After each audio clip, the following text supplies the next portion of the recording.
दिल्ली के खिलाफ चेन्नई की हार से पॉइंट्स टेबल में आया बड़ा बदलाव। हैदराबाद के खिलाफ गुजरात की जीत से बेंगलोर मुंबई को बड़ा झटका। प्लेऑफ में ये तीन टीमें हैं सबसे आगे, तो ये तीन टीमें बाहर होने के कगार पर। तो जी हां, जैसे जैसे आईपीएल 2024 आगे बढ़ रहा है, पॉइंट्स टेबल की रेस और भी ज्यादा इंटरेस्टिंग होती जा रही है। और इसी बीच सुपर संडे को डबल हेडर के दो मुकाबले खेले गए। जो पहला मुकाबला खेला गया उसमें गुजरात टाइटंस को एक बहुत बड़ी जीत मिलती है सनराइजर हैदराबाद के खिलाफ। वो हैदराबाद जिन्होंने पिछले मुकाबले में आईपीएल इतिहास का सबसे बड़ा स्कोर खड़ा किया था, वो वापस अपने परफॉर्मेंस पर आ गए हैं, उन्हें हार मिल चुकी है। लेकिन उसके बाद डबल हेडर का दूसरा मुकाबला दिल्ली कैपिटल बनाम Chennai super Kings, Chennai super Kings को एक करारी हार का सामना करना पड़ता है, और एक ऐसी हार जो उन्हें इस आईपीएल सीजन में पहली हार मिली है, जिसके बाद चेन्नई के लिए बुरी खबर आई है। लेकिन चेन्नई की हार से बाकी टीमों को फायदा हुआ है। हम आपको बताएंगे कैसे गुजरात की उस जीत से, दिल्ली कैपिटल की उस जीत से इनके लिए कुछ समीकरण बदले हैं, कैसे मुंबई, बेंगलोर, कोलकाता, चेन्नई, इन सब के हालात है, कौन सी टीम इस रेस में इतनी आगे निकल चुकी है कि अब उन्हें बाहर करना मुश्किल है, तो कौन सी इतनी पिछड़ चुकी है कि उन्हें रेस में लाना बहुत मुश्किल नजर आता है। आईपीएल की शुरुआत में ही प्लेऑफ की रेस बहुत इंटरेस्टिंग हो चुकी है। चलिए आइए आपको बताते हैं पॉइंट्स टेबल के हालात इस एक खास रिपोर्ट में। सुपर संडे के दिन दो बड़े मुकाबले खेले गए। पहला मुकाबला गुजरात टाइटंस और सनराइजर हैदराबाद के बीच में था, जिसे गुजरात टाइटंस ने 7 विकेट से अपने नाम किया था। दरअसल सनराइजर हैदराबाद ने पहले बल्लेबाजी करते हुए 162 रन बनाए। ये वही टीम थी जिसने पिछले मैच में इससे 100 से भी ज्यादा रन बनाए थे, लेकिन इस बार ये टीम 162 पर ही रुक जाती है, जिसके जवाब में गुजरात टाइटंस अच्छा खेल दिखाती है। 5 गेंदें शेष रहते हुए 7 विकेट से इस मुकाबले को अपने नाम करती है। काफी सारे खिलाड़ियों ने अच्छा प्रदर्शन किया।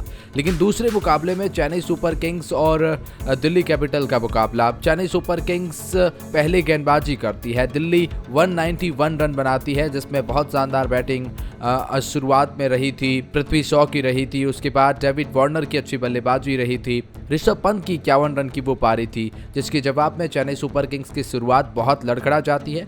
रहाणे जरूर प्रयास करते हैं, लेकिन उसके बाद मुकाबला काफी दूर जा चुका था, जिसकी वजह से चेन्नई सुपर किंग्स को एक बहुत बड़ी हार का सामना करना पड़ता है, जो इनकी पहली हार है।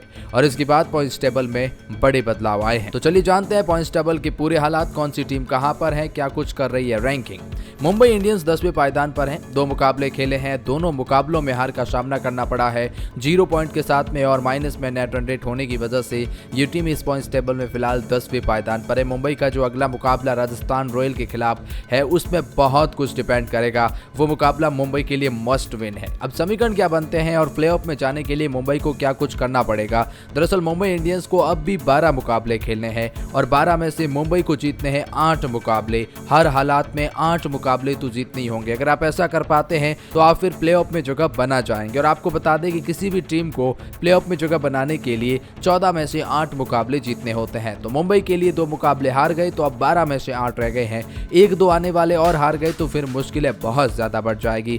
फिलहाल इस पॉइंट्स टेबल में 9th पोजीशन पर नाम रॉयल चैलेंजर्स बेंगलोर का आता है, जिन्होंने 3 में से 1 मुकाबला ही जीता है। 2 मुकाबलों में हार का सामना करना पड़ा है। खासतौर पर कोलकाता से मिली हार के बाद रॉयल चैलेंजर्स बेंगलोर के बहुत मुश्किल हालात है। लगा इस साल कुछ अच्छी टीम करती जाएगी, पॉइंट्स टेबल में सुदृढ़ स्थिति बनाएगी, लेकिन ये तो शुरुआत में ही काफी पिछड़ चुकी है। रॉयल चैलेंजर्स बेंगलोर ने 2 पॉइंट के साथ में अपना स्थान 9th पोजीशन पर कायम किया है। फिलहाल इस टीम को 11 मुकाबले अब भी खेलने हैं, और 11 में से अगर ये टीम 7 मुकाबले जीत जाती है तो प्लेऑफ में जगह बनाएगी। चैलेंजर्स बेंगलोर के लिए भी कोई ज्यादा स्कोप तो बचा नहीं है।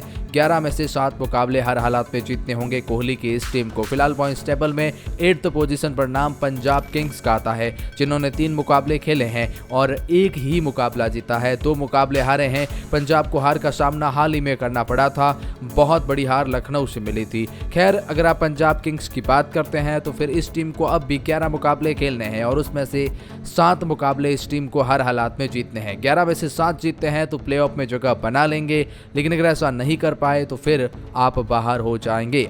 फिलहाल 7वें पायदान पर नाम दिल्ली कैपिटल का आता है। दिल्ली कैपिटल ने कमाल का खेल चेन्नई सुपर किंग्स के खिलाफ दिखाया है, फिर वो चाहे अपनी बल्लेबाजी से हो या गेंदबाजी से हर किसी को प्रभावित किया है। इस सीजन में दिल्ली कैपिटल ने अपनी ओपनिंग स्लॉट में पहली जीत हासिल कर ली है और पॉइंट्स टेबल में 7वें पायदान पर जगह बनाई है।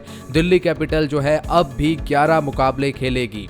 11 मुकाबलों के साथ में उन्हें 7 मुकाबले जीतने होंगे, क्योंकि ये 2 मुकाबले पहले हार चुके थे। इसीलिए रॉयल चैलेंजर्स बेंगलुरु वाले इनके सेम समीकरण बन जाते हैं। पॉइंट्स टेबल में आप भले ही 7वें पायदान पर हैं, लेकिन हालात आपके अभी भी खराब है। खराब इसीलिए है ना क्योंकि आपको 2 हार पहले मिल चुकी है। तो फिर ऐसे में दिल्ली कैपिटल को अगर प्लेऑफ में जगह बनानी है तो 11 में से 7 मुकाबले अब भी जीतने होंगे। रास्ता बड़ा मुश्किल है दिल्ली कैपिटल के लिए अब भी। लेकिन इस पॉइंट्स टेबल में 6th पोजीशन पर नाम लखनऊ सुपर जायंट्स का आता है। 2 में से 1 मुकाबला जीता है, 1 मुकाबला हारा है। 2 पॉइंट के साथ में ये टीम जी हाँ 6th पोजीशन पर जगह बना रही है। खासतौर पर जो इन्हें पंजाब के खिलाफ जीत मिली वो काबिल तारीफ रही थी। फिलहाल इस टीम को प्लेऑफ में जगह बनाने के लिए क्या करना होगा? लखनऊ को खेलने हैं 12 मुकाबले और उसमें से जीतना है 7 मुकाबले। अगर लखनऊ सुपर जायंट्स 12 में से 7 जीत पाती है तो प्लेऑफ में जगह बना लेगी। लखनऊ सुपर जायंट्स के लिए भी हालात थोड़े से खराब नजर आते हैं। इस पॉइंट्स टेबल में 5वें पायदान पर नाम सनराइजर हैदराबाद का है और इस टीम की भी मुश्किलें काफ़ी बढ़ चुकी है। दरअसल हैदराबाद वो जिन्होंने मुंबई को बहुत बड़े मुकाबले में हराया, लेकिन उसके बाद उन्हें एक बहुत बड़ी हार का सामना करना पड़ गया। सनराइजर हैदराबाद जी हाँ एक ऐसी हार जहाँ जो उन्हें खलने वाली है। हैदराबाद बड़ी मुश्किल से एक मुकाबला जीत पाई है, लेकिन अब हैदराबाद को प्लेऑफ में जगह बनाने के लिए क्या करना होगा? दरअसल हैदराबाद को प्लेऑफ में जगह बनाने के लिए अब भी 11 मुकाबले खेलने हैं और उसमें से 7 मुकाबले जीतने हैं। सनराइजर हैदराबाद 11 में से 7 अगर जीत जाती है तो प्लेऑफ में जगह बना लेगी, लेकिन अगर ऐसा नहीं कर पाई तो फिर सनराइजर हैदराबाद बाहर हो जाएगी। अब चलिए बात करते हैं टॉप 4 टीमों की जो इस पॉइंट्स टेबल में जगह कायम किए हुए है और ये उस रेस में सबसे आगे है। अगर टॉप 4 टीमों की बात की जाए तो फिर 4थे पायदान पर नाम गुजरात टाइटंस का आता है, जिन्होंने 3 में से अब 2 मुकाबले जीत लिए हैं। खासतौर पर जब इन्होंने डबल हेडर के पहले मुकाबले में सनराइजर हैदराबाद को हराया तो 3 में से 2 जीतकर 4 पॉइंट के साथ में ये टीम 4थे पायदान पर आ गई है।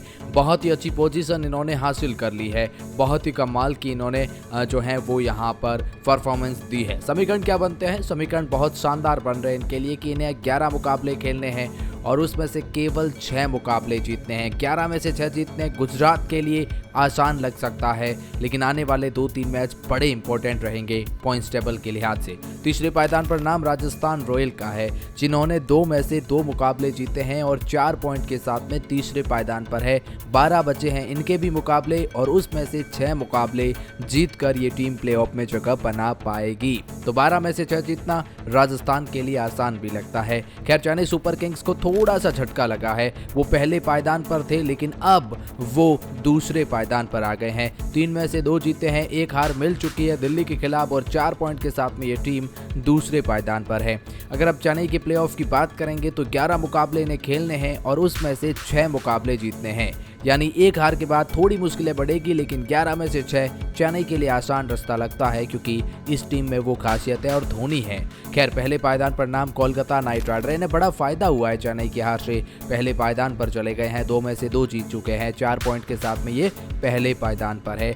12 मुकाबले खेलने हैं और 6 जीतते ही प्लेऑफ में जगह बना लेंगे। तो केकेआर और राजस्थान के लिए रास्ता काफी आसान है। चेन्नई और गुजरात के लिए भी आसान लगता है यहाँ से, लेकिन कुछ टीमें जैसे MI, RCB, DC इनके लिए काफी मुश्किलें बढ़ चुकी है क्योंकि 3 में से 1 ही जीते हैं। लखनऊ सनराइजर हैदराबाद की भी मुश्किलें बढ़ चुकी है। लेकिन खैर इन सब के बीच में आपकी क्या राय है?